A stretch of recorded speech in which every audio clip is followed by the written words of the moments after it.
참 고마우신 하나님, 한 주간의 삶도 우리의 모든 것 가운데 가장 좋은 길로 인도하여 주시사 복되고 거룩한 주일 아버지 앞에 나와서 예배드리고 찬양하며 말씀을 들을 수 있는 은혜를 내려주시니 또한 감사를 드립니다. 하나님 아버지, 새롭게 시작되는 한 주간도 우리 함께하는 교회 모든 성도들 건강함으로 코로나19 바이러스로부터 지켜주시고 늘 사업장과 가정과 직장에서 평안한 길로 인도하여 주시옵소서. 함께하는 교회 성도들, 오늘 이 자리에 함께하지 못한 성도들도 있습니다. 아버지, 그들을 기억하여 주시옵고 복된 주의를 기억하게 하여 주시옵고 믿음으로 주님 앞에 나올 수 있는 그런 은혜를 베풀어 주시옵소서. 오늘도 주님 바라보며 이 예배에 우리가 신실과 진정한 마음으로 참여할 수 있도록 우리의 마음을 주관하여 주시옵소서. 모든 것을 주께 맡기며 우리 주 예수 그리스도 이름으로 감사하며 기도드리옵나이다. 아멘.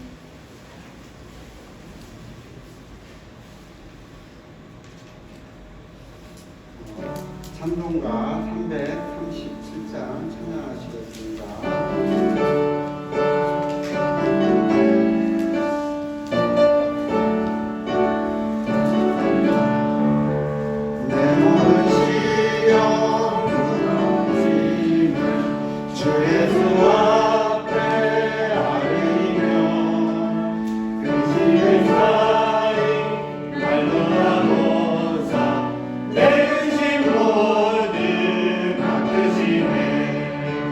무거운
전능하사 천지를 만드신 하나님 아버지를 내가 믿사오며 그 외아들 우리 주 예수 그리스도를 믿사오니 이는 성령으로 임계하사 동정녀 마리아에게 나시고 본디오 빌라도에게 고난을 받으사 십자가에 못 박혀 죽으시고 장사한 지 사흘 만에 죽은 자 가운데서 다시 살아나시며 하늘에 오르사 전능하신 하나님 우편에 앉아 계시다가 저리로서 산 자와 죽은 자를 심판하러 오시리라. 성령을 믿사오며 거룩한 공예와 성도가 서로 교통하는 것과 죄를 사하여 주시는 것과 몸이 다시 사는 것과 영원히 사는 것을 믿사옵나이다.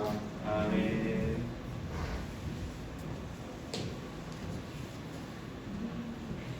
사랑 가운데가 풍성하시고 자비로우신 하나님 아버지, 하나님의 사랑 가운데 지난 일주일 동안도 잘 지낼 수 있도록 허락하시고 이 시간 이 자리에 모여서 하나님을 찬양하게 하시고 예배하게 하시니 감사합니다. 하나님 이한 시간을 통하여서 신령과 진정으로 예배하기 위하여 모인 자들에게 저의 마음과 생각과 그 모든 것이 진정 하나님 앞에 집중되어질 수 있도록 은혜 베풀어 주시고 또 하나님의 은혜 가운데에서 주의 말씀으로 말미암아 세상 밖에 나아가 하나님께 영광이 되고 본이 될 수 있는 믿음의 삶으로 살아낼 수 있도록 하나님 은혜 베푸시기 원합니다. 사랑이 많으신 하나님 아버지, 우리는 나약하고 부족하여서 행하고자 하는 일들을 온전히 감당하지 못합니다. 그리하여서 하나님의 사랑 가운데가 필요하고 주님의 사랑과 관심이 없이는 아무것도 행할 수 없는 연약한 자들에게 하나님의 힘과 능력을 공급하여 주심으로 말미암아 하나님으로 인하여서 모든 일들을 감당해 낼 수 있도록 은혜를 베풀어 주옵소서.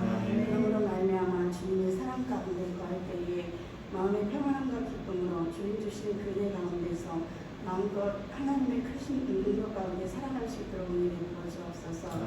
이한 시간도 어떠한 모습으로 어떠한 생각을 갖고 나왔는지 알 수 없지만 하나님께서 일일이 그 심령들을 만져주시고 어떠한 상처 가운데 있다 할지라도 위로하여 주시고 회복시켜 주심으로 말미암아 하나님의 크신 능력 가운데 구할 수 있도록 은혜를 베풀어 주옵소서. 이 시간에도 질병을 모든 정하신 자들에게 힘과 공급하여 주시고 이겨낼 수 있도록 도와주시고 능력을 도와여 주셔서 정말 그 아픈 가운데서도 살아계신 하나님의 사랑을 느끼고 평안함과 자유함과 기쁨으로 살아갈 수 있도록 하나님 은혜를 베풀어 주옵소서. 사랑이 많으신 하나님 아버지, 이 시간을 주님 앞에 나와 예배하지 못하는 자들에게도 동일한 은혜를 도와여 주시고 주께서 허락하여 주시는 대로 감당할 수 있는 능력을 도와여 주옵소서. 사랑이 많으신 하나님 아버지, 이 시간 말씀을 전하는 이현지 목사에게 하나님의 능력을 도와서 진정 하나님께서 허락하시고 능력 주시는 대로 온전히 말씀을 증거하고 선포하게 하시며 자신의 생각과 본적으로 행하지 아니하도록 하나님의 능력을 다하여 주옵소서. 그러함으로 말미암아 그 말씀을 듣는 심령들이 정말 하나님께 영광이 되는 은혜가 넘치는 시간이 될 수 있도록 하나님께서 지켜보아여 주옵소서. 사랑이 많으신 하나님 아버지, 코로나19로 인한 많은 어려움 속에서도 우리 함께하는 교회 성도들을 지켜주시는 데 감사합니다. 또한 범선 선교사와 키나 선교사를 기억하여 주셔서 정말 하나님 우리가 함께 동역하며 사역하는 그 모든 일들이 진정 하나님의 능력 가운데 서게 하시고 함께할 수 있는 믿음의 신실한 능력자들을 붙여주심으로 말미암아 주님께서 허락하시는 그 사역들을 감당하는 데 어려움 없도록 하나님의 능력을 다하여 주옵소서. 이 시간도 주님께 간절히 바라고 기도합니다. 함께 예배할 수 있도록 허락하신 하나님, 이제 지금까지 함께 하여 주셨던 하나님의 사랑 가운데서 지켜보아 주셨다가 이제 김순대 목사님 가정이 하나님의 뜻 가운데 온전히 세워지기 원합니다. 이제 전주로 이사를 가는데 이사 가서 그 모든 삶을 주장하셔서 하나님이 기뻐하고 뜻하는 바대로 온전히 세워질 수 있는 믿음의 복된 가정으로 인도하시고 붙들어 주옵소서. 늘 건강 지켜주시고 하나님의 능력 가운데 세워질 수 있도록 주님 도와주시기 원합니다. 이 시간에 늘 일이 구하지 못한 것까지도 하나님께서 도우셔서 풍성한 은혜를 내려주시기 원합니다. 살아계신 예수 그리스도의 이름으로 기도했습니다. 아멘.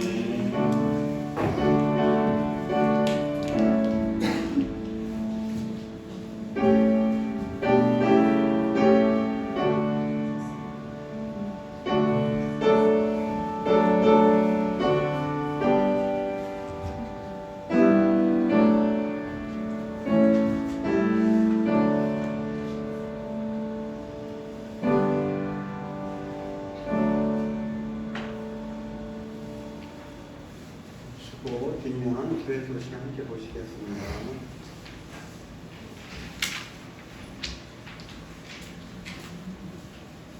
수요일과 금요일 저녁 8시에 교회에서 수요 기도회와 금요 기도회가 있습니다. 다음 주일 예배는 찬양 사역자이신 정주현 전도사님을 초청하여 찬양 예배로 드려집니다. 모두 참석해 주시고 가능하시면 주변 분들도 함께 초청하여 은혜를 나누었으면 좋겠습니다. 오늘부터 하나님 나라의 관점에서 성경 이해하기라는 주제를 가지고 성경 전체를 살펴보는 시간을 갖습니다. 성경을 이해하기 원하시는 성도님들의 많은 참여를 바랍니다. 일시는 오늘부터 12월 26일까지 매주 일요일 오후 1시에서 2시까지 있겠습니다. 오늘 이 시간 한동주 안수집사님, 김순자 집사님, 한정원 청년, 한주원 청년 가정이 전주로 이사를 가게 되었습니다. 우리 이 가정을 축복해 주시고 지속적인 기도를 부탁드립니다. 오늘 이 한동주 안수집사님 가정에서 포도과자를 준비했습니다. 가실 때 꼭 하나씩 가져갈 수 있도록 했으면 좋겠습니다. 우리 한동주 안수집사님과 김순자 집사님 가정 전주에서도 정말 축복된 가정으로 살 수 있도록 하나님이 인도해 줄 수 있도록 격려의 박수 한번 쳐드리겠습니다.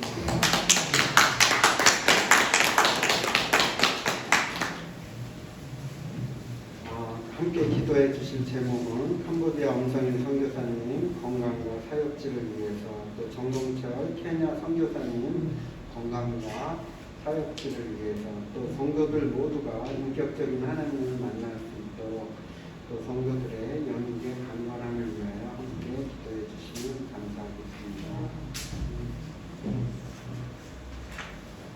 성경 또 하시겠습니다. 마태복음 18장 15절부터 20절까지 함께 합독하신 후에 목사님 나오셔서 설교 말씀 듣겠습니다. 마태복음 18장 15절부터 20절까지 함께 합독하시겠습니다. 내 형제가 죄를 범하거든 가서 너와 그 사람과 상대하여 권고하라. 만일 들으면 내가 내 형제를 얻은 것이요, 만일 듣지 않거든 한두 사람을 데리고 가서 두세 증인의 이름으로 날마다 확증하게 하라. 만일 그들의 말도 듣지 않거든 교회의 말도 듣지 않거든 이방인과 세리와 같이 여기라. 진실로 너희에게 이르노니 무엇이든지 너희가 땅에서 놓으면 하늘에서도 매일 것이요, 무엇이든지 땅에서 풀면 하늘에서도 풀리리라. 진실로 다시 너희에게 이르노니 너희 중에 두 사람이 땅에서 합심하여 무엇이든지 구하면 하늘에 계신 내 아버지께서 그들을 위하여 이루게 하시리라. 두세 사람이 내 이름으로 모인 곳에도 나도 그들 중에 있느니라. 아멘.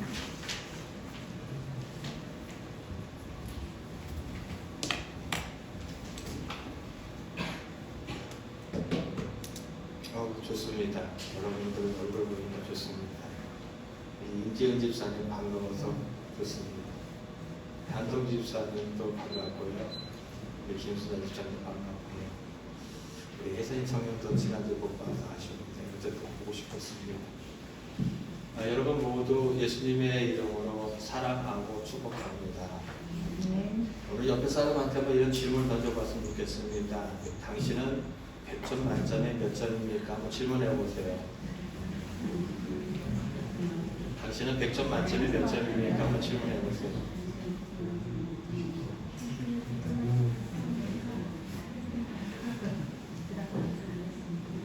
질문을 꼭 하셔야 돼요. 그래야 우리 설교가 들어갈 수 있어요. 그러면 이번에는 옆에 사람한테 물어보세요. 당신은 내가 몇 점처럼 보입니까? 물어보세요. 아니, 질문하라는 거예요. 옆에 사람한테 물어보세요. 당신은 내가 몇 점처럼 보입니까? 100점 만점에 몇 점처럼 보입니까? 쓸데없는 질문하지 마. 그런 얘기 하지 말고 왜 저쪽 모입니까? 한번 해보세요.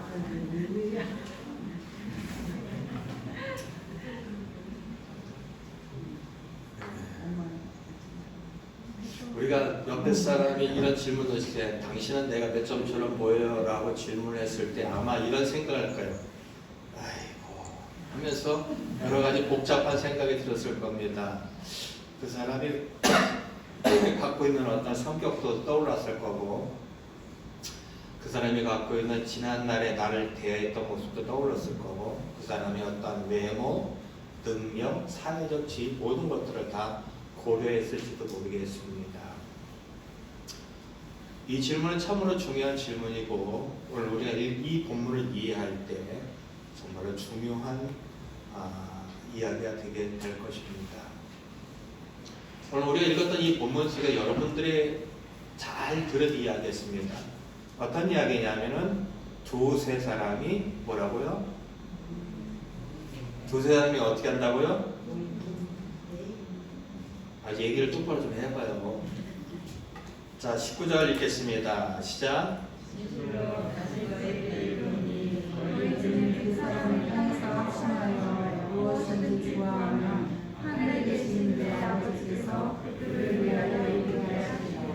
기도하면 된다라는 이야기가 이 본문의 이야기는 아닙니다.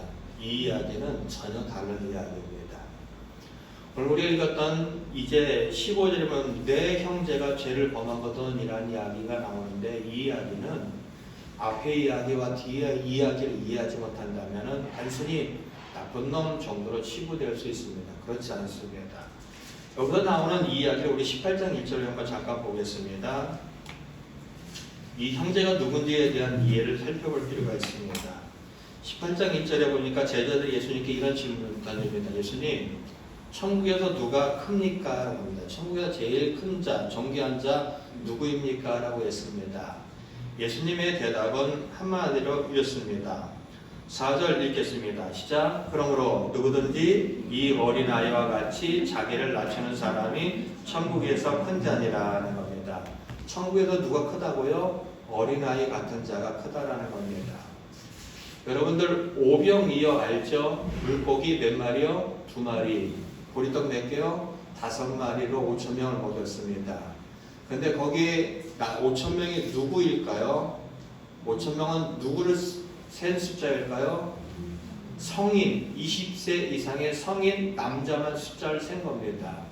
유대인 사회 속에서 여자나 유대인 사회 속에서 아이들은 쉽게 말하면 그 숫자에도 들지 못할 정도로 별 무가치한 사람입니다. 다시 말한다면 성경에서 말하는 어린 아이들이라는 그 사람이라는 관점은 세상의 관점에 볼 때 무가치한 사람입니다. 세상의 가치 관점에서 볼 때 뒷부분에 나오면 우리 성경은 그렇게 나와 있지는 않지만 6절에 보면 이렇게 나옵니다. 누구든지 나를 믿는 이 작은 자라고 하는 이 작은 자가 어린아이를 이야기하고 있고요. 이 작은 자라는 것을 공동 번역에서는요. 보잘것 없는 사람으로 표현하고 있습니다. 다시 말한다면은 천국에서 누가 큽니까? 어린아이와 같아. 근데 세상의 관점으로 본다면은 쓸모없어 보이고 보잘것 없고 하찮은 사람을 그렇게 이야기하고 있다는 겁니다. 이 예수님이 던진 이 질문에 대한 답, 누가 가장 큰 자입니까? 어린아이와 같아라고 얘기합니다. 그러면서 너희들이 생각하는 이 하찮게 여기는 이 한 사람을 너희들은 이제 함부로 대하지 말라는 이야기가 6절부터 나옵니다. 6절 보세요. 누구든지 나를 믿는 이 작은 자는 누군지 나를 믿는 너희들이 볼 때 하찮게 여기는 이 사람을 이라는 겁니다. 그를 죄를 짓게 하지 말라는 겁니다. 실족하지 말라는 얘기는 그 사람이 죄를 짓게 하지 말라는 겁니다. 네가 하찮게 여기는 사람을 우습게 여기고 죄짓게 하는 것보다는 네가 연자 맷돌을 목에 들고 그냥 연못에 빠져 죽는 게 더 나아. 이런 표현을 하고 있어요. 다시 말한다면 내 목숨을 버려서라도 버리는 게 낫지 너가 하찮게 여기는 그 사람을 함부로 대하지 말라라고 이야기합니다. 어느 정도까지냐면 이렇게 얘기합니다. 7절, 8절 계속 우리 한번 읽어보겠습니다. 마태복음 18장 7절, 8절 읽겠습니다. 시작.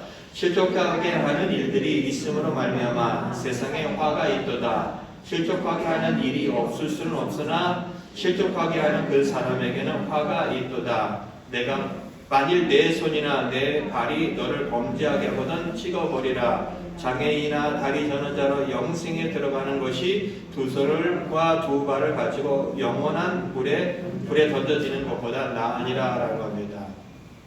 구절도 똑같은 이야기예요. 네가 그 사람을 실족해 하고 네 영혼이 멸망하는 것보다 그 사람을 범죄케 하도록 하는 네 눈을 찍어버리고 그 사람을 실족하게 하는 네 손을 잘라버리고 네가 그 사람을 실족하게 하는 그런 모든 것들을 제하여 버리고 그게 훨씬 더 낫다라는 겁니다. 왜요? 그것이 결국은 네가 멸망하지 않고 영혼을 천국에 갈 수 있는 그런 것들이다라고 이야기합니다. 라고 얘기하면서 결론과 같은 이야기를 합니다. 10절 읽겠습니다. 본문이 갖고 있는 핵심과 같은 그런 이야기들도 될 수 있고요. 이 본문을 이해하는데 중요한 이야기입니다. 10절 시작. 삼가 이 작은 자 중에 하나도 업신여기지 말라. 너에게 말하니 그들이 천사들이 하늘에서 계신 내 아버지 얼굴을 항상 비워라. 업신여기지 말라는 겁니다. 그렇게 얘기해 놓고 우리가 잘 알고 있는 100마리 양 중에 한 마리가 길을 잃어버렸습니다. 근데 목자가 그 양을 찾습니다. 그리고 이렇게 얘기합니다. 예수님의 이야기 14절 읽겠습니다. 시작. 이와 같이 이 작은 자 중에 하나라도 잃은 것을 하늘에 계신 너희 아버지의 뜻이 아니라. 다시 말한다면 우리가 업신 여기는 사람, 우리가 하찮게 여기는 사람, 우리가 별 볼 일 없어 보이는 그 사람도 하나님은 이 고의적으로 찾아왔고 그리고 기뻐하는 자고 그리고 그러한 자가 하나도 잃어버리지 않는 것이 하나님의 뜻이다라고 하는 겁니다. 하나님의 뜻이라는 겁니다. 우리가 이 땅에 살아가다 보면 정말로 별 볼 일 없는 사람이 있고요. 밥 마신 사람이 있고요. 뒤통수만 봐도 그냥 한 대 갈기고 싶은 사람이 있습니다. 정말로 그런 사람들이 있어요. 근데 그런 사람들 함부로 대하지 말라는 겁니다. 그런 사람들 업신여기지 말라는 겁니다. 그런 사람들이 죄짓게 하지 말라는 겁니다. 왜요? 그 사람은 하나님이 사랑하는 자고 그 사람은 예수 그리스도 독생자를 내어주고 구원한 자이고 그 사람을 하나도 잃어버리지 않는 것이 하나님의 뜻이다라는 이 이야기가 오늘 우리가 읽었던 본문의 배경입니다. 형제가 바로 그 형제입니다. 그 형제가 바로 그 형제입니다. 나에게 이 오늘 읽었던 우리가 15절에 보면 내 형제가 내 형제가 그 형제예요. 내가 볼 때 하찮게 보여요. 내가 볼 때 나를 괴롭게 해요. 내가 볼 때 나에게 죄를 범해요. 나에게 정말 어려움을 줘요. 나를 우습게 여겨요. 그 형제입니다. 그러한 사람입니다. 쓸모없어 보이고 가치도 없어 보이고 저 사람이 이 땅에 없었으면 좋겠다고 생각하는 그런 형제, 바로 그 형제가 그 사람이고 작은 자고 그러한 사람이다라고 이야기하고 있다는 겁니다. 그 사람이 나한테 죄를 범했어요. 어떻게 하라고요? 15절 보시기 바랍니다. 첫 번째입니다. 너는 가라는 겁니다. 그 사람을 찾아가라는 겁니다. 찾아가서 어떻게 해요? 여러 가지 이야기에 대한 것을 가지고 그 사람에게 권고하는 겁니다. 사실을 얘기하는 겁니다. 그래서 그 사람이 내가 내 죄를 인정해 라고 하면 정말로 좋은 거예요. 알았어, 내가 잘못했어 라고 인정하면 정말로 좋은 거예요. 근데 그 사람이 그 말을 듣지 않는다 라고 한다면은 유대인들의 법에 의해서 옳다는 것을 증명하기 위해서 두세 사람 정도를 데리고 와서 증인을 세워서 그 일을 진행하라라고 얘기합니다. 15절 만약에 네가 그 사람과 만나서 찾아가서 그 사람과 만나서 권고해서 들으면 너는 형제를 얻는다. 잃어버리지 않는다라는 겁니다. 근데 만일 그 사람이 듣지 않거든 보세요. 16절 한두 사람을 데리고 가서 두세 증인의 입으로 날마다 확증하게 하라라는 겁니다. 두세 사람의 증인으로 말마다 확증하게 하라는 겁니다. 두세 사람을 통하여 이 일이 옳고 그름을 어떻게 따지라는 겁니다. 근데 따지는 게 중요한 목적은 아닙니다. 얻는 거, 형제를 다시 얻는 거, 형제를 잃어버리지 않는 게 주된 목적입니다. 그래도 말을 듣지 않으면 교회의 말에서 교회가 그걸 관여하게 하고 교회가 결국은 듣지 않았을 때 그들을 믿지 않는 사람처럼 취급해내라 라고 이야기하고 우리가 이해할 수 없는 이야기를 18절 19절에 이야기합니다. 18절 읽겠습니다. 시작. 진실로 너에게 이르노니 무엇인지 너희가 땅에서 매면 하늘에서도 매일 것이요 무엇이든지 땅에서 풀면 하늘에서도 풀리라. 뭐가 풀리고 뭐가 매일까요? 땅에서 매이면 하늘에서도 매인다.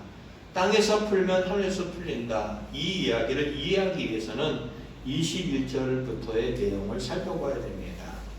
21절에 보면은 이 전체적인 이야기를 들었던 베드로가 그러면은 예수님은 그 사람을 용서해 주기를 원하는데 내 형제가 나에게 죄를 범했어요. 그러면 몇 번 용서해 줘야 됩니까? 라는 질문을 던집니다. 그때 예수님의 대답은 이 베드로가 갖고 있는 한 7번 정도 용서해 주면 되겠습니까? 라는 겁니다. 여러분, 다른 사람의 7번 용서 가능할까요? 쉽지 않아요. 근데 예수님의 대답은 아니야. 70번씩이라도 7번 용서해 줘. 횟수상으로 490번이 아니요. 끝까지 용서해 주라는 겁니다. 끝까지 용서해 주라는 겁니다. 그러면서 그것을 이해하기 위해서 이렇게 얘기합니다. 23절에 보니까 천국은 그 종들과 결산하려던 어떤 임금과 같다라는 겁니다. 천국 백성은 이라는 것을 이해하셔도 좋습니다. 이 임금이 결산을 하는데 빚진 자 하나를 데려왔어요. 빚진 자를 데렸는데 이 빚이 얼마나 큰지 25절 보세요. 그의 몸을 팔아도 해결이 안 됩니다. 그의 아내를 팔아도 해결이 안 됩니다. 그리고 그의 자식들을 팔아도 해결이 안 됩니다. 그가 가지고 있는 모든 것들을 다 정리해도 이 문제는 해결이 안 됩니다. 그러자 갚으라고 해서 자기의 모든 것들을 다 해도 해결할 수 없는 방법이 없을 때 그가 할 수 있는 것은 26절 엎드려서 어떻게 해요? 긍휼을 구하는 것밖에 없었습니다. 제발 좀 참아주십시오. 내가 다 갚겠습니다. 갚을 수 없는데도 그렇게도 갚아보겠다는 겁니다. 27절 읽겠습니다. 시작. 그 종이 주인이 불쌍히 여겨 놓아 보내며 그 빛을 탕감하여 주었더니 라는 겁니다. 어떻게 해요? 불쌍히 여겼어요. 그래서 그가 갚을 수 없는 그 모든 것들을 다 없는 것으로 해 주었습니다. 근데 이 사람이 그렇게 어떻게 불쌍히 여김을 받고 모든 것을 탕감을 받고 길을 나가다가 한 친구를 만납니다. 28절이요. 어떤 친구냐면은 한 3달 정도 일한 그런 수고비 정도, 인건비 정도를 빚진 자입니다. 100데나리온이라는 것이 그 얘기입니다. 동료를 만났어요. 그냥 3달 일하면 갚을 수 있는 거예요. 3달 일하면 갚을 수 있는 겁니다. 동료를 만나야 됩니다. 28절 보세요. 빚진 동료 한 사람을 만나 붙들어 목을 잡고 이르되 빚 갚아. 안 갚아? 빚 갚아라는 겁니다. 빚을 갚으라는 겁니다. 그의 목을 잡고 그에게 협박을 하면서 돈을 갚으라는 겁니다. 근데 이 사람은요, 그 돈 없어도 됩니다. 왜요? 뒷부분에 가면 자신 스스로의 집에 감옥 하나를 둘 정도로 재력과 권력을 충분히 가진 사람입니다. 그거 안 받아도 상관없어요. 근데 갚으라고 했는데 똑같이 자기가 임금 앞에 했던 것과 같이 29절 동료가 그 앞에 엎드려 있습니다. 참아달라. 내가 갚겠다라고 얘기합니다. 근데 어떻게 합니까?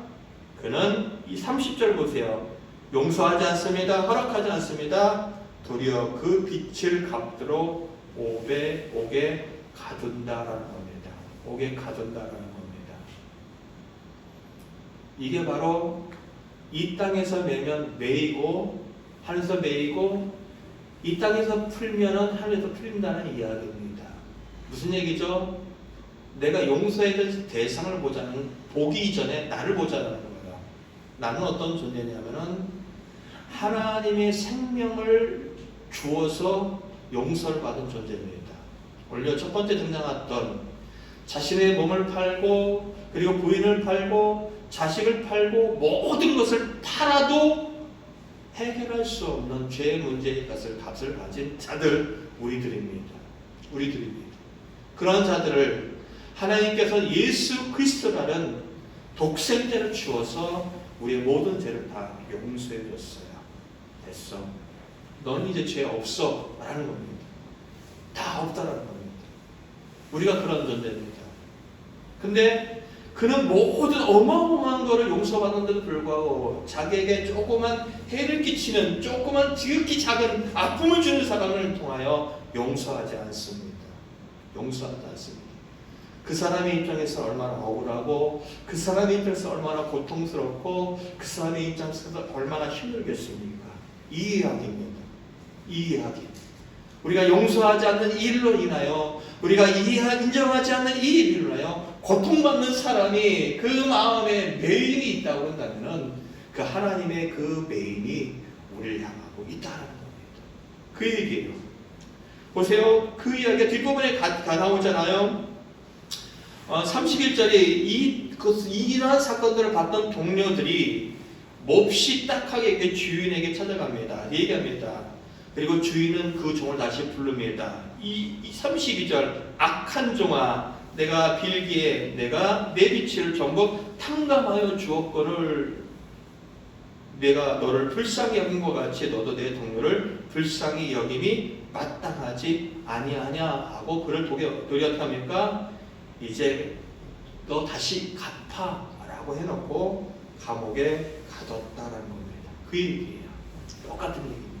내가 그를 올가매면 하나님이 나를 올가매는 내가 그를 풀어주면 하나님이 그를 풀어주는 그러한 이야기라는 겁니다. 다시 우리 본문으로 돌아와서 그런 이야기입니다. 본문으로 들어와서 내가 18절에 보면은 내가 저 사람이 범죄한 것 같고 저 사람이 분명히 범죄했다 할지라도 끝까지 그를 향하여 참아주고 용서의 전례를 감당하는 과정 속에서 내가 갖고 있는 판단과 내가 갖고 있는 가치와 내가 갖고 있는 여러 가지 상황을 통하여 그 사람을 잘못 오해해서 범죄하게 하고 그 사람을 억압하고 매여지는 일이 되어진다면 그 사람이 그것 때문에 매여있는 삶을 살아갈 수밖에 없고 그 매여있는 삶 때문에 너희들은 하나님 앞에 매여있을 수밖에 없다는 이야기가 바로 너희가 땅에서 매면 하늘에서도 내가 너를 맬 거야. 네가 그 사람을 풀어주면은 하늘에서 내가 너를 풀어줄 거야 라는 이야기로 보면 되겠다는 겁니다. 그러면서 19절 또 이해할 수 없는 이야기가 나옵니다. 진실로 다시 너에게 이르노니 너희 중에 두 사람이 땅에서 합심하여 무엇이든지 구하면 이라는 겁니다. 용서의 이야기를 하다가 왜 갑자기 기도의 이야기가 나올까요? 몇 사람이 기도한다고요? 두세 사람입니다. 이 두세 사람은 우리가 읽었던 16절로 나옵니다. 증인입니다. 두세 사람이 입으로 말하나다라는 겁니다. 두세 사람이라는 겁니다. 기도하면 하늘에 계신 너희 아버지께서 그들을 위하여 이루어 줄 것이다 라고 했는데 20절 함께 읽겠습니다. 시작. 두세 사람이 내 이름으로 모인 곳에는 나도 그들 중에 있느니라. 19절만 보면은 간절히 기도하면 모든 것이 이루어지는 것처럼 되어 있습니다. 근데 20절에 보면은 또 분리된 것 같은 두세 사람이 내 이름으로 모인 곳에 나도 그들 중에 있어 라고 하는 이 이야기가 도대체 무슨 얘기냐라는 겁니다. 공동 번역, 표준 새 번역, 그리고 킹 제임스 버전이라는 그 성경에 보면은 이 앞에 해석이 나올 때 우리하고 다릅니다. 이렇게 시작됩니다. 단 두세 사람이 내 이름으로 모인 곳에 라는 겁니다. 너희가 두세 사람이 모여서 내 이름으로 기도하면 다 해결될 거야. 단 두세 사람이 모인 곳에 나도 그들 중에 있어 라는 겁니다. 그들 중에 있어 라는 이야기가 잘 이해하셔야 돼요. 두세 사람이 모였는데 하나님이 그곳에 또 있는다 이런 이야기가 아닙니다. 그러면 그 두세 사람 중에 한 사람이 하나님이다 이런 이야기도 아닙니다. 이런 이야기는 무슨 얘기냐면 너희가 어떠한 형제가 죄를 범하거든 그를 대할 때 네 하나의 생각, 다시 말한다면 네가 갖고 있는 네 기준에서 그를 바라보지 말라는 겁니다. 네가 갖고 있는 세상적인 가치로 하찮게 여기지 말라는 겁니다. 네가 갖고 있는 세상의 어떠한 것으로 그를 대하지 말라는 겁니다. 두세 사람이라는 건 다시 말하면 한 사람이 아닌 두세 사람이 이 모인 곳에 하나님이 갖고 있는 바람은 이겁니다. 두세 사람이 모인 곳에 하나님의 뜻을 가진 한 사람이 있기를 원하는 하나님의 뜻입니다. 그 이야기입니다. 두세 사람이 모여 기도합니다. 어떤 기도를 합니까? 하나님, 형제가 죄를 범했습니다. 우리가 그 사람을 얻기를 원합니다. 그 사람이 온전케 되기를 원합니다. 그 사람이 세워지기를 원합니다. 라는 하나님과 동일한 마음을 가진 그 한 사람이 그곳에 있기를 원하는 하나님의 간절한 소원입니다. 똑같은 마음을 가진 사람들이 누군가를 함께 우르르 몰려가서 너는 나쁜 놈이야, 너는 죽일 놈이야, 너는 잘못됐어 라고 하는 그를 정죄하고 그를 없이 여기는 것이 아니라 그 한 사람을 살려내기 위해서 하나님의 뜻을 가진 한 사람이 같이 모여 우리가 그 사람을 살리기 위해서 함께 기도해보자, 우리가 그 사람을 얻기 위해서 함께 기도해보자 라는 그 두세 사람이 바로 그 사람입니다. 그렇게 기도하는 것에 하나님의 뜻, 하나님의 섭리, 하나님의 은혜가 그곳에 있다는 겁니다. 18장이 갖고 있는, 마태복음 18장이 갖고 있는 하나의 일관된 이야기, 하나의 일관된 이야기 이겁니다. 하나님은 세상에 너희들이 볼 때 하찮게 여기는 그 한 사람도 너희들이 우습게 여기지 않길 바란다. 그 사람은 내가 이 땅에 와서 찾아가서 구원한 자이고 내가 기뻐하는 자이고 내가 잃어버리기를 원치 않는 자이다라는 이야기가 전체적으로 흘러가고 있다는 겁니다. 이 이야기 때문에 기도도 등장하고 이 이야기 때문에 용서의 이야기도 등장하고 있다는 겁니다. 그렇다면 이걸 우리의 삶에 어떻게 적용할까라는 겁니다. 어떻게 적용할까라는 겁니다. 여러분 좀 일찍 오시는 날 같을 때 보면 간혹 가다가 지하에 이 건물 지하에 우리 집사님이 계시는데 우리 교회 교인은 아니어도 어쨌든 가끔가다 와서 교회에 기도하시고 아침마다 기도하시고 헌금도 하시는 분입니다. 어느 날 그분이 보니까 계단을 청소하는데 어떻게 하냐면은 걸레를 가지고 거의 구부려서 걸레를 싹싹 닦아요. 걸레를 싹싹 닦아요. 지하 가면은요, 저는 몇 번 가봤는데 지하 가보면은 곰팡이 냄새 나고요, 좋은 환경 아닙니다. 여러분도 아시다시피 올라오는 계단들이 그렇게 깨끗하지는 않습니다. 근데 그분은요, 걸레를 가지고 손으로 직접 거의 무릎 꿇다시피 해서 그것을 닦아냅니다. 그런 일들을 참 많이 해요. 그분에게 있어서 그것은 어떻게 해요? 소중하기 때문입니다. 그분에게 있어서 그 일터가 우리가 볼 때는 어쩔 줄 모르겠지만 그분에게 있어서 그 일터가 소중한 것이기 때문이라는 겁니다. 오늘 우리가 하나님을 믿는 사람으로서 우리는 하나님과 우리의 관계성도 중요하지만은 나와 다른 사람과의 관계성도 중요하다는 걸 여러분 아셔야 됩니다. 그러기 위해서 우리가 첫 번째 해야 될 것은 상대방을 인정해야 됩니다.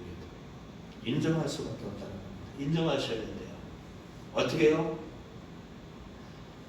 하나님은 여러분들을 늘상 얘기해서 하나님은 여러분들을 그냥 좋아하십니다. 하나님은 여러분들을 사랑하십니다.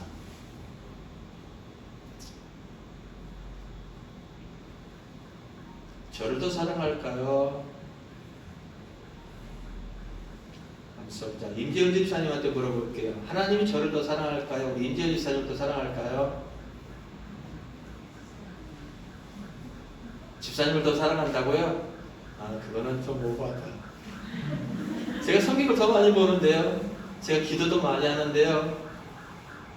누가 더 사랑할까요? 하나님은 성경 많이 본다고 더 사랑하지 않고요. 기도 많이 한다고 더 사랑하지 않고요. 죄 졌다고 더 덜 사랑하지 않습니다. 하나님은 사랑해요. 하나님은 여러분들이 못났어도 사랑하고요.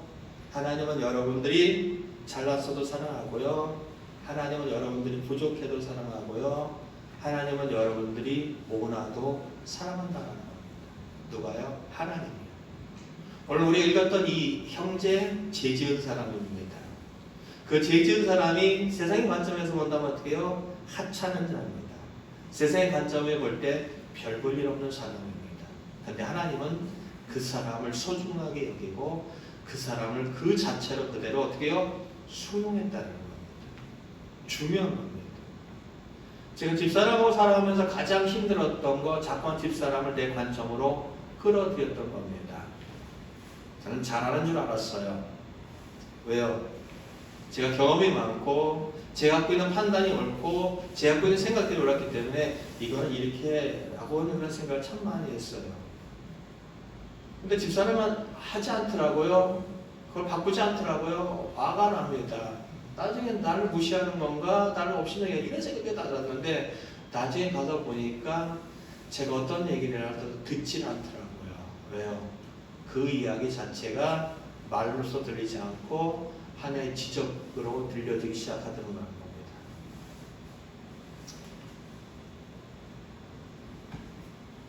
그러면서 살다가 느꼈던 거, 저 사람을 그대로 인정하는 게 중요하다는 것을 느끼게 됐습니다. 성경을 보면은 사람과 사람만이 존재할 때 나와 저 사람은 어떻게 해요? 다릅니다. 중요한 이야기입니다. 나와 집사람은 다르고 나와 여러분들은 다릅니다. 나와 내 주변에 있는 모든 사람들은 다 다릅니다. 근데 더 중요한 이야기, 하나님의 관점에서 볼 때 사람은 다 틀립니다. 사람과 사람 사이에는 달라요. 나는 너와 달라. 다름을 인정해주면 돼요. 근데 하나님과 사람 사이에 가장 중요한 이야기, 하나님은 항상 옳고 하나님만이 선하고 사람은 옳지 않고 사람은 다 틀리다는 이야기입니다. 마태복음 19장에서 가보면은 그 얘기가 나오죠. 내가 무슨 선한 일을 하여야 영생을 얻겠습니까? 라는 청년의 질문에 대하여 예수님은 대답합니다. 왜 나에게 선한 것을 묻느냐? 선한 이는 한 분밖에 없다는 겁니다. 하나님 한 분밖에 없다는 겁니다. 다시 말한다면 하나님만이 옳고 하나님만이 선하다는 이야기는 인간은 옳지 않고 인간은 선하지 않다는 이야기입니다. 성경은 늘상 그 얘기를 하고 있어요. 근데 내가 가져온 지식, 내가 취득한 지식과 지혜와 경험과 모든 것을 가지고 나만의 선을 갖고 있어요. 나만의 기준을 갖고 있어요. 나만의 능력을 갖고 있어요. 나만의 옳은 것을 갖고 있어요. 그러니까 다른 사람이 용서가 안 돼요. 다른 사람이 수용이 안 돼요. 다른 사람이 인정이 되어지지 않아요. 오늘 왜 우리가 용서를 못합니까? 내가 갖고 있는 기준점 때문이에요. 내가 갖고 있는 기준점 때문에. 내가 갖고 있는 오름 때문이에요. 내가 갖고 있는 가치 때문이에요. 내가 갖고 있는 그런 것들 때문이에요. 아니에요. 아까도 얘기했죠. 하나님이 인정했어요. 가치 없고 죄 짓고 무능하고 별 볼 일 없었는데 하나님이 받아들였어요. 하나님이 수용했어요. 하나님이 인정했어요. 그러한 사람입니다. 나와 내 주변에 있는 그런 사람들, 내가 용서해줘야 되는 그런 사람들인 다 하나님이 인정하고 잃지 않기를 원하는 그러한 존귀한 존재라는 것을 우리는 인정할 필요가 있다는 겁니다. 그래, 나를 용서했던 것처럼 하나님은 너도 용서해 줄 거야. 나를 그대로 수용했던 것처럼 하나님은 너를 그렇게 수용해 줄 거야 라는 상대방에 대한 어떻게 해요? 인정이 되어질 때 우리는 그 사람에 대해서 뭘 할 수 있다고요? 용서할 수 있고 그 사람을 잃어버리지 않을 수 있다라는 겁니다. 그리고 또 한 가지 아까 똑같은 거에 있는 것처럼 내가 용서받은 자라는 것을 여러분 잊지 마시기 바랍니다. 우리는 여러분의 갖고 있는 돈을 다 바쳐도요, 여러분이 갖고 있는 모든 능력을 다 동원해도요, 우리는 죄 용서받을 수 없고요, 천국 갈 수 없습니다. 하나님은 우리의 어떤 조건과 상관없이 일방적인 하나님께서 모든 것을 다 허락해 주셔서 우리의 모든 죄를 너 죄 없어, 예수님 믿는 이 이유 하나만으로 죄 없다고 우리에게 선포하셨습니다. 여러분이 과거에 지었던 죄, 현재 지은 죄, 미래에 지은 모든 죄는 예수 그리스도의 이름으로 하나님은 다 용서해 주셨습니다. 그렇다면 내가 그렇게 크나큰 용서를 받은 사람이라면은 내 옆에 있는 사람 또한, 내게 범죄한 사람 또한, 그 사람들 또한 어떻게 하나님 앞에 용서받은 사람이라는 거 여러분 꼭 기억하시기 바랍니다. 그럴 때 용서가 될 수 있다는 거예요. 근데 사실은 이게 본문의 이야기지만 그 얘기보다는 오늘 제가 꼭 해주고 싶은 이야기, 바로 우리가 그러한 작은 자라는 이야기에 대해서 여러분들에게 좀 희망을 갖게 하고 싶었어요. 사실 이 본문의 설교는 몇 주 전에 생각했던 거, 누가복음 15장을 갖고 하고 싶었던 이야기였지만 우리가 오늘 본문을 살펴보면서 그 얘기를 하고 싶어 했던 이야기입니다. 여러분들, 우리가 이 땅에 살아가다 보면 때때로 우리 스스로에게 실망할 때가 있어요. 우리의 무능함 때문에, 우리가 갖고 있는 여러 가지 환경들 때문에, 우리가 갖고 있는 정말 해결되지 않는 여러 가지 상황들 때문에 우리 스스로가 지쳐버리고 힘들 때가 참으로 많을 때가 있습니다. 근데요, 괜찮습니다. 괜찮습니다. 여러분 스스로를 너무 깎아내리지 말고요, 여러분 스스로의 자존감을 너무 낮추지 않았으면 좋겠습니다. 하나님이 여러분을 인정하시고요, 하나님이 여러분을 소중하게 여기고요, 하나님이 여러분을 사랑하십니다. 누가복음 15장에 가보면은 세 가지 이야기가 나옵니다. 한 이야기는 잃어버린 양입니다. 양이 100마리가 있어요. 이제 한 마리가 길을 잃어버렸어요. 길을 잃어버렸다는 이야기는 쉽게 말하면 칠칠치 못한 겁니다. 그냥 쫓아가면 되는데 호기심이 많거나 아니면 좀 세상적인 관점을 볼 때 뒤떨어지거나 아니면 뭔가 삐딱하거나 그런 부류가 바로 길어버린 양입니다. 좋아 보이는 그런 상태의 양은 아닙니다. 근데 그 양을 목자가 어떻게 합니까? 찾아 나섭니다. 99마리의 양을 그대로 놔두고 한 마리의 양을 찾아 놨습니다. 왜요? 한 마리가 더 귀하기 때문에요? 아니요. 목자는 한 마리도 잃어버리지 않기 위해 그 양을 찾아옵니다. 그리고 잔치를 베풉니다. 야! 모여라! 모여라! 모여라! 잔치를 베풀자. 내가 잃어버렸던 이 양을 어떻게 해요? 되찾았다라는 이야기입니다. 두 번째 이야기는 10드라크마 동전입니다. 동전 10개가 있는데 한 개를 잃어버렸어요. 한 개를 잃어버렸어요. 이 돈 한 개가 그렇게 값어치 있는 돈은 아니에요. 금액을 따지면 값어치 있는 돈은 아니에요. 근데 그것을 이 사람은 샅샅이 뒤져서 다 찾습니다. 찾고, 쉽게 말하면 요즘 말로 같이 한다면 뭐 한 5만 원, 10만 원도 안 될 수 있는 돈이에요. 근데 이걸 찾고서는 잔치를 베풉니다. 잔치를 베풀어. 야, 내가 이거를 잃어버렸다 찾았어. 동네 사람들 불러놓고 잔치를 베풉니다. 이해가 안 됩니다. 근데 이 10개가 뭐냐면은 남편이 결혼할 때 아내에게 준 선물이에요. 근데 이걸 잃어버리면은 이 여인이 바람난고로 간주가 되어질 수 있는 그런 상황들이 되어집니다. 돈의 가치를 뛰어넘어서 이 여인에게서는 남편과 지속적인 사랑을 나눌 수 있는 그런 하나의 근거가 될 수 있기 때문에 돈을 뛰어넘어서 그 여인에게 그거는 너무나도 남편과의 사랑을 간직할 수 있는 가치 있는 잃어버리기 때문에 그것을 열심히 찾고 그것이 너무 기뻐서 잔치를 베풉니다. 또 한 가지 이야기, 우리가 잘 알고 있는 탕자의 이야기입니다. 아버지에게 찾아가서 미리 재산을 달라고 합니다. 그리고 이 아들은 아버지의 품을 떠나기 위해서 아버지에게 받은 것 몇 년이 안 돼서 모든 재산을 다 정리해서 아주 먼 곳으로 가서 자기가 살고 싶은 대로 마음껏 살아봅니다. 그러나 그곳의 삶은 비참합니다. 먹을 것이 없어서 돼지가 먹는 쥐염 열매를 먹고자 하지만 그 또한 먹을 수 없는 상황이 되어지자 아들이 생각해낸 것, 내 아버지 집에 가면은 종들도 나보다 배불리 먹는다라는 겁니다. 종들도 나보다 배불리 먹는다는 겁니다. 그래서 돌아가기를 원합니다. 살기 위해서 돌아가기로 작정합니다. 가면서 이렇게 생각합니다. 내가 하늘과 아버지께 죄를 범했습니다라는 이야기를 해야겠다라고 생각하고 갑니다. 근데요, 아직도 아버지 집은 먼데, 본문을 보세요. 아직도 아버지 집은 먼데 아버지는 그 아들을 발견하고 달려옵니다. 아들이 달려가지 않습니다. 아버지가 아들에게 달려옵니다. 그리고 이 아들이 이렇게 아버지 앞에 아버지 내가 하늘과 아버지께 죄를 범했습니다라고 자신의 용서를 구하지만은 아버지는 거기에 관심 없습니다. 네가 죄를 저질렀건 네가 막 살았건 네가 어떻게 살았건 나에게 중요한 거는 잃어버렸던 내 아들이 돌아온 것이었습니다. 그 아버지에게 중요한 것은 아들 자체였지 그의 범죄하거나 그의 용서를 구하는 이런 것들이 아니었습니다. 그런 것들이 아니었습니다. 그 아들을 잃어버렸던 그 아들을 어떻게 합니까? 꼭 껴안고 이렇게 종들에게 얘기합니다. 좋은 신발 신겨라. 좋은 옷을 입혀라. 좋은 가락지 신겨라. 다시 그의 신분을 회복시켜주는 이야기입니다. 그리고 가장 좋은 송아지를 내어놓고 잔치를 베풉니다. 누구의 마음이냐면 하나님의 마음입니다.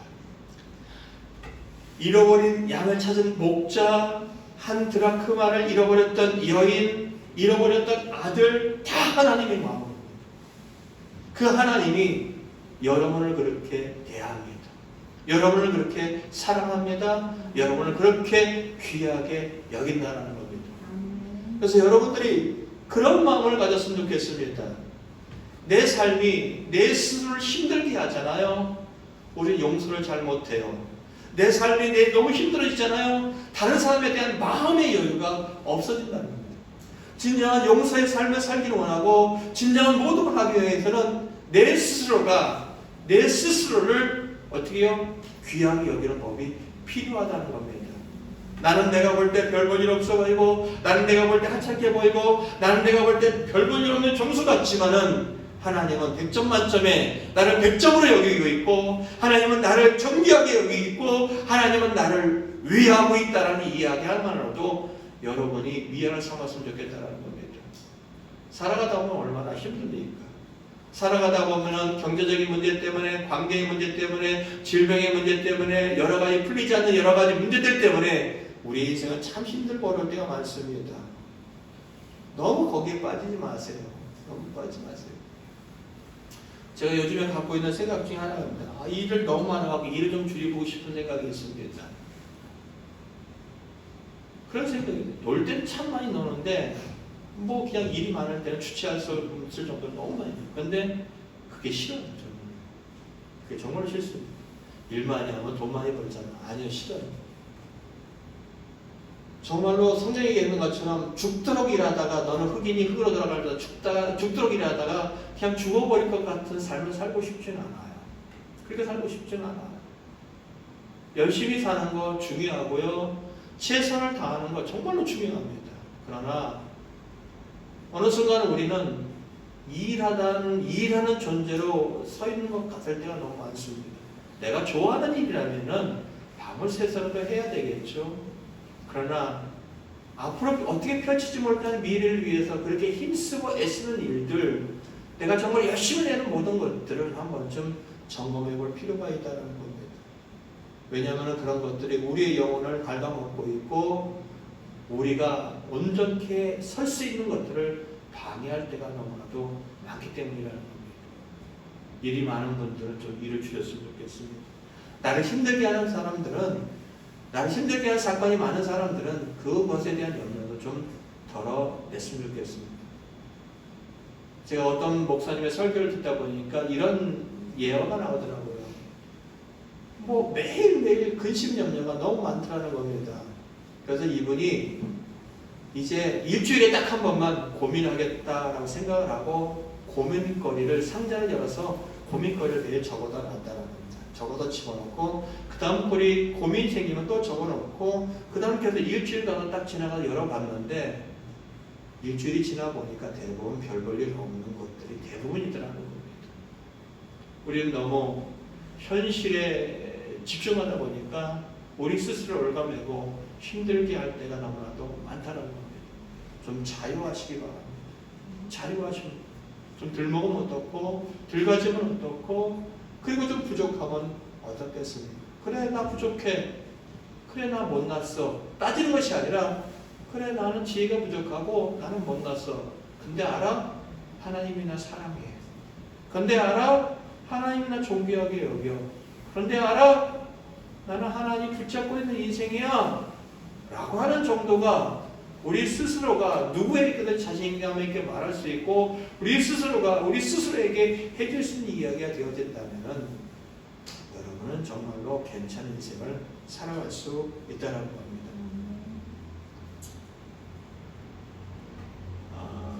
말 잘하는 한 강사가 강의를 들려오는 모든 사람들 앞에서 10만 원짜리 하나를 딱 들려보냈습니다. 그리고 그것을 든 상태에서 막 구겼습니다. 그리고 그거를 바닥에 놓고 발로 막 비볐습니다. 그리고 거기다 침을 딱 뱉었습니다. 그리고 강의를 들려오는 사람들에게 얘기했습니다. 이거 가질 사람이요? 라고 했습니다. 이거 가질 사람이요? 라고 했습니다. 누가 가진다고 그럴까요? 다 갖는다고 그러는 거예요. 아, 지저분해. 아, 더러워. 분명히 지저분하고, 분명히 더럽고, 분명히 구겨졌죠. 그러나 변하지 않는 것은 그 돈의 가치입니다. 마찬가지입니다. 여러분의 인생이 떼먹고, 여러분의 인생이 고통받고, 여러분의 인생이 차이해지고, 여러분의 인생이 하찮게 여겨진다 할지라도 여러분의 인생은 완전합니다. 하나님 안에 완전한 가치로서 존재한다는 겁니다. 사랑하는 성도 여러분, 일주일의 삶이 우리가 살아가는 삶이 넉넉지 않을 수 있습니다. 그리고 내 뜻대로 흘러가지 않을 수 있습니다. 그때마다 기억하시기 바랍니다. 그래도 내 인생은 하나님이 받아주셨어. 구겨진 인생이고 버려진 인생이고 초라한 인생처럼 보인다 할지라도 하나님 붙잡고 있어 라는 그런 소망을 갖고 간다면 우리의 삶은 달라질 수 있다는 겁니다. 그렇게 시작할 때 나는 높은 자존감을 가질 수 있고 나는 하나님 앞에 위로를 받을 수 있고 그리할 때 우리 옆에 사람도 당연히 용서가 되어질 것입니다. 나도 잃어버리지 않고 다른 사람도 잃어버리지 않는 이러한 삶이 여러분들 모두에게 있어지기를 예수 그리스도의 간절히 축원드립니다. 우리 찬양하시고 기도하겠습니다.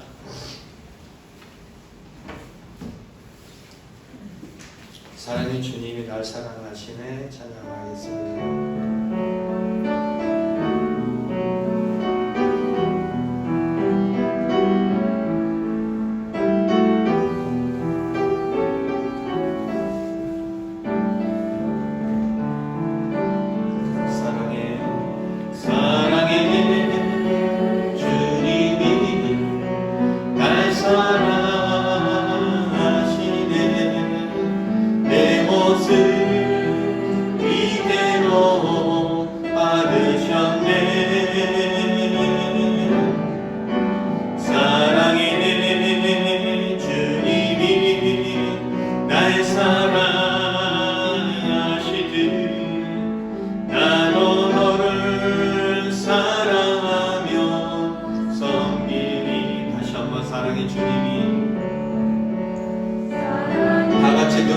찬양해 봤으면 좋겠습니다.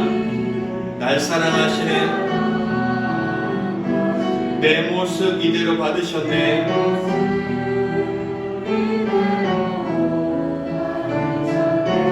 사랑의 주님이 날 사랑하듯이 나도 너를 사랑하며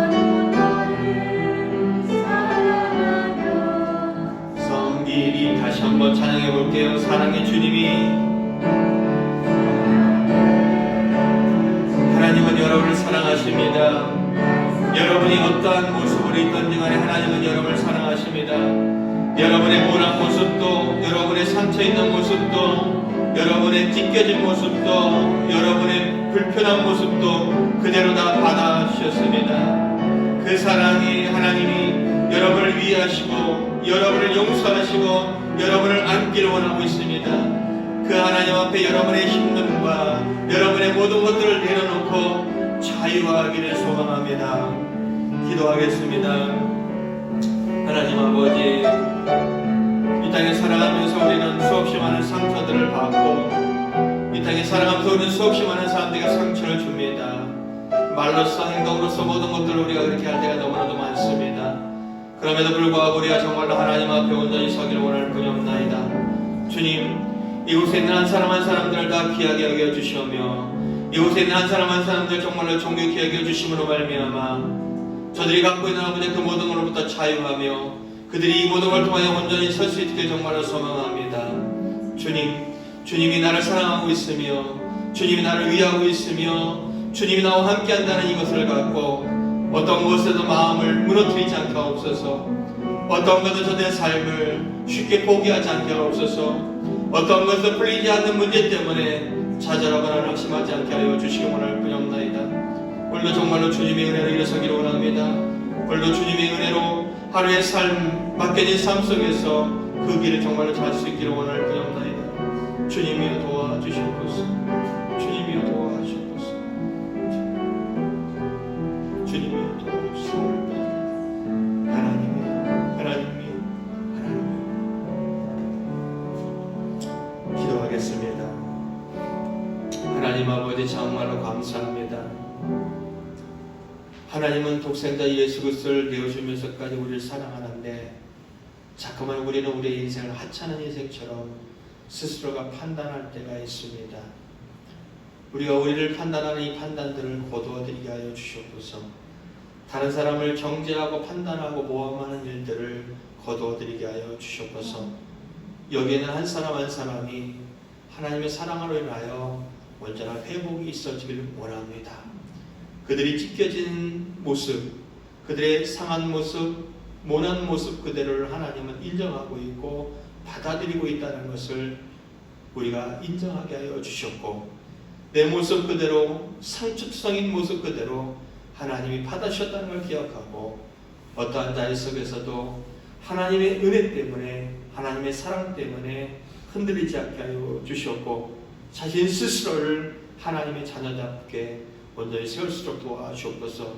우리가 우리를 사랑하는 법들을 배우게 하여 주셨고 우리의 낮아진 젖은 마음들을 높이는 법을 배우게 하여 주시며 우리가 정말로 하나님 안에서 정말로 자신감 있게 모든 삶을 살아갈 수 있도록 도와주시옵소서.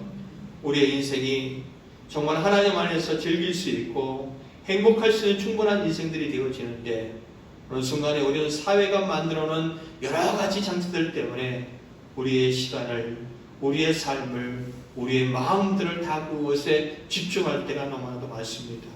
그리함으로 말미암아 마음이 힘들고 삶이 힘들 때가 너무나도 많습니다.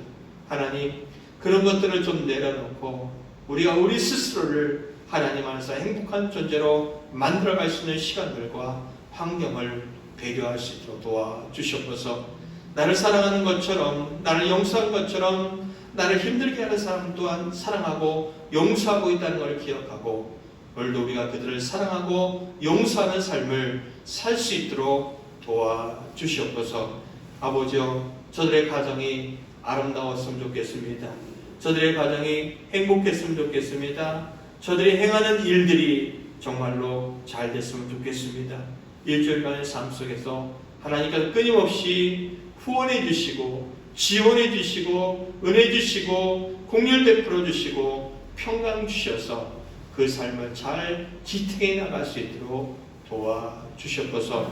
하나님 앞에 예물을 드리며 마음을 드리며 기도를 드리며 그리고 중심을 드리고 재능을 드리는 이들 모두를 기억하여 주셔서 하나님의 은혜 가운데 그들의 삶을 끊임없이 살아갈 수 있도록 도와주시옵소서. 하나님의 영적인 것들도 맛보게 하여 주시며 이 땅의 기도에 대해서 하나님께서 응답하여 주셔서 기도를 이루시는 하나님을 경험하게 하여 주시옵소서.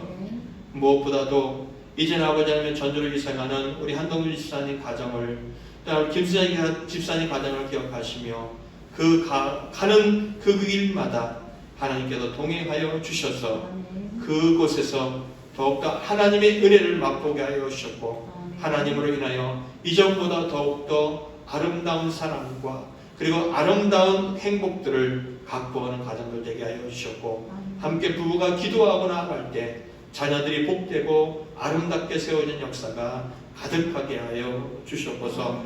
가정들마다 자녀들마다 무엇보다 우리 함께하는 게 청년들이 일터에서 그리고 학교에서 그리고 맡겨있는 자리에서 열정을 갖고 살아갈 때 거기에 합당한 지혜와 지식과 아버지 하나님의 능력과 만남을 허락하여 주셨어서 감사합니다. 우리 주 예수 그리스도의 이름으로 축복하며 기도 올려옵나이다. 아멘. 지금은 우리 주 예수 그리스도의 은혜와 하나님 아버지의 크신 사랑과 성령의 감동 감화 내주 역사 교통하심이 오늘도 자기 자신을 사랑하고 다른 사람을 사랑하길 소원하고 결단하는 귀한 믿음의 권속들 위에와 저들에게 펼쳐질 일주의 삶 위에와 케냐와 캄보디아와 코로나19에 고통받고 신음하는 환우들과 의료진들 위해 이제부터 영원히 함께하기를 간절히 축원하옵나이다.